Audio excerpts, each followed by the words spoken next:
नमस्कार, आप देख रहे हैं सड़क सुरक्षा अभियान, जहां एक तरफ हमारे देश में विश्व स्तरीय सड़कों का निर्माण हो रहा है, वहीं दूसरी तरफ हर साल इन्हीं सड़कों पर कई मासूम जिंदगियां दुर्घटना का शिकार हो रही हैं। मैं प्रसून जोशी अपने आप को बहुत भाग्यशाली समझता हूं कि मुझे सड़क सुरक्षा की इस बेहद ज़रूरी मुहिम से जुड़ने और आप सबको इससे जुड़ने का मौका मिला है। इस बातचीत को आगे बढ़ाने के लिए अब हमारे साथ होंगी एक बहुत खास शख्सियत। वो आध्यात्मिक गुरु हैं, योग गुरु हैं और ज़िंदगी को आसान बनाने के हुनर भी सिखाते हैं। समाज और प्रकृति के लिए मुहिम चलाते हैं। लेकिन इनकी शख्सियत का एक बड़ा पहलू ये भी है कि ये बाइक्स को लेकर भ्रमण पर निकल जाते हैं, लोगों को जोड़ने के लिए निकल जाते हैं। उन्होंने हाल ही में मोटरसाइकिल पर यूरोप और मिडिल ईस्ट के 26 देशों में 100 दिन और 30,000 किलोमीटर का सफ़र तय किया है। नॉन स्टॉप काम करते रहना उनकी आदत है और दुनिया की भलाई उनके अस्तित्व के मूल में है।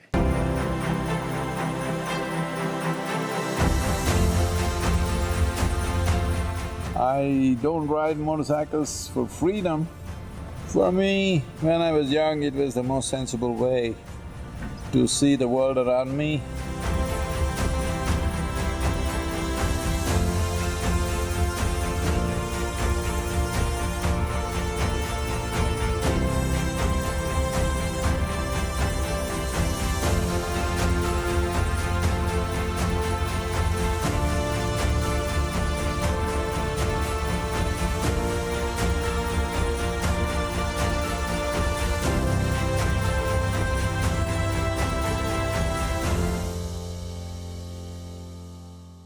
हम स्वागत करते हैं सदगुरु जी का।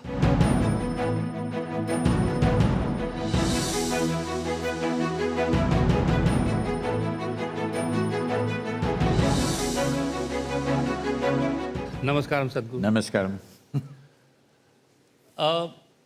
To start this conversation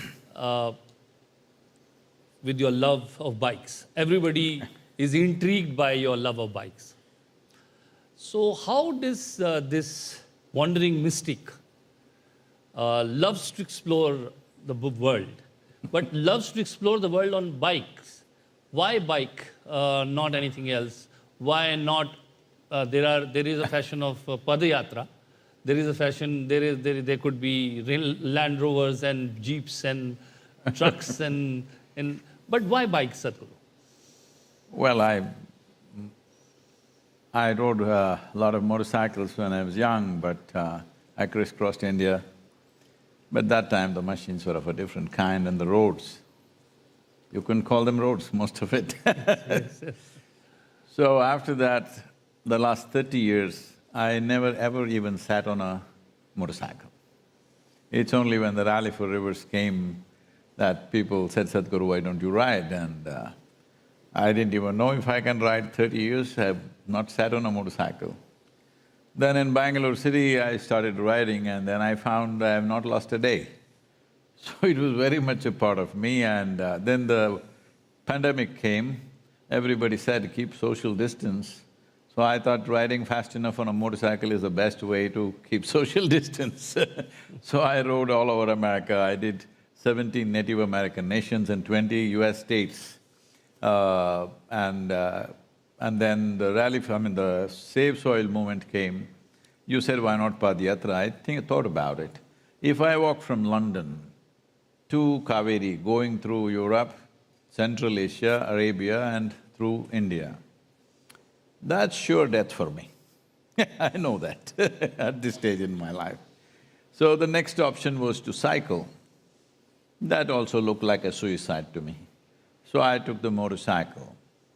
When I say motorcycle, people don't understand what it means to stay on a motorcycle for 100 days, ride 30,000 kilometers, not just riding, 691 events on the way. Wow. Because the thing was to move the people. Last 30 years I've been talking about soil, but everybody has been sleeping on it. All these millions of supports we have over 17 million volunteers around the world. If they wake up, it could happen. But they don't think soil is even an issue. So once I started riding, initially they thought Satguru is having fun. Then as they saw that every day I'm putting my life to risk, these 100 days I could have died 100 times over. There were so many things, because we're not just riding. We are doing enormous number of events. 691 means on an average, 7 events per day I'm doing. So riding 18 to 20 hours a day. So people thought I'm on a suicide mission, so everybody woke up, and that's why the movement became successful. Today 81 nations are in the process of forming soil policy. So the motorcycle was a judicious decision, not my love for motorcycles. Sadhguru, thank you and congratulations for the, the immense amount of success you had with your biking. Today in particular, we are here, I'm part of this campaign which we are running, Sadak Suraksha Abhiyan. This I would like to say one thing. See, one thing is, it's written in Hindi, I have to struggle to read it alphabet by alphabet, I read it. It's written in English, if I'm driving and I look at that board, it looks like Russian to me. Yeah. Okay? So, the maximum number of fatalities on road is in Tamil Nadu right now. So southern Indian states, most of them cannot read this. So we need to really think about that also. Yeah, so road signs, and definitely I think the people who are… See, especially on national highways, so elaborate boards is not something that they can read. I think we are just copying the international signages. It's good. But we must create more signages and educate people that this sign means this. Absolutely. So because sign language is important because we have so many languages. Yes, Sadhguru, because also the literacy level, while working on this campaign, I realized that that's another issue. We have many languages in this country, that's another issue. You're crossing a border and you're reaching somewhere else. So I think there are a lot of issues there in terms of… So that brings me to the consciousness. This entire movement is about, on one hand, about law and order. Have you, in your experience, now if somebody goes on a bike, as a biker, we were talking about biking, is it… I think you talk to youth, they feel almost invincible on a bike. There is That's the reason going why they full ride. throttle, going full throttle. You'd never have the temptation of going full throttle on a bike where no holds bar, and as we say gati in Hindi, gati ke saath mati kaise aaye? You're saying playing with the fate. So how do you get good sense with speed? How do you get good sense with the speed? I mean, when you're sitting on a bike, you have got a machine in your hand, you're going full throttle. And Sadhguru, this question is also very important from your point of view, because you empower people, spiritually empower people. How do you control power? How do you learn to control? You're putting me in a very bad spot. No, I'm not, Sadhguru. Because whether it's traffic rules or any rule, I'm 100% abiding by the rules, for which I pay a huge price in day-to-day affairs of life in this country. Only crime that I commit is speed. Don't take that away from me. And I've… see, 65 years I've been riding and driving otherwise. I've never been hurt anybody or hurt myself. That means I'm driving sensibly. But does not mean slow is sensible. It's a wrong perception of things. Now, at the same time, can everybody handle speed? There are many aspects to this. One thing is, for example, two-wheelers, because I'm supposed to talk about two-wheelers. I largely drive four-wheelers, but anyway, I'm supposed to talk about two-wheelers. The context is such, yeah. You do one thing, from now on you do this. When you're driving, if there's a two-wheeler going in front of you, first thing is check if these two wheels are aligned. Believe me, in this country, except for the first 6 months or maybe 8 months of driving, after that, nearly 70% of the vehicles are misaligned. That guy is going to fall very easily. Yeah. People don't know this, something as simple as this. Like this, he will sit like this and drive, he thinks he's balancing. The smallest excuse, he is going to crash or he's going to hit somebody, because he's compromised his maneuverability in a serious way with something like that. Tire conditions, These are all things which need to be looked at. For commercial vehicles, there is something like every year there's a renewal of license or whatever, they have to go and check. But for a private vehicle, you can't do that, no authority can do that. So, one thing is the vehicular condition. Road, of course, there are many problems. It's great, new roads are coming up. I have also driven around both on 2 wheels and 4 wheels. Many roads in India are beginning to look like, even with flowers in between in the median, it's looking like California or Florida. Okay, it's great. But the drivers, they don't belong to any of those places. But sir, how do you compare driving in India and driving in Europe and your experience? Do you enjoy driving there more than driving here? No, I love to drive in India because I like the challenge. But in terms of risk evaluation, it's terrible. You could kill yourself very, very easily.